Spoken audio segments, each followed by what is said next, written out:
How to restart your laptop using your keyboard. Now, in this video, I'm going to be showing you a couple of steps for you to be able to restart your laptop just by using your keys or your keyboard. But first, I'm just going to have to pull out my on-screen keyboard so that you should be able to see on what you'll need to press. Now, this is going to be the interface of your keyboard. All I have to do is to press on Alt F4. Now, since F4 does not exist on this keyboard here, just choose on Fn, so we can choose on F4. And then this small window box will pop out.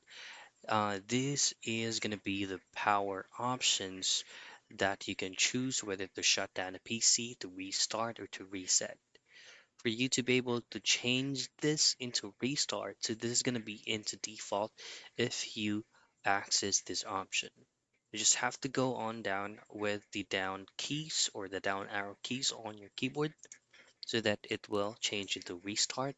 And once you hit on enter, this is actually indicated as okay. Once you hit that, it will automatically restart your laptop. And that's pretty much it.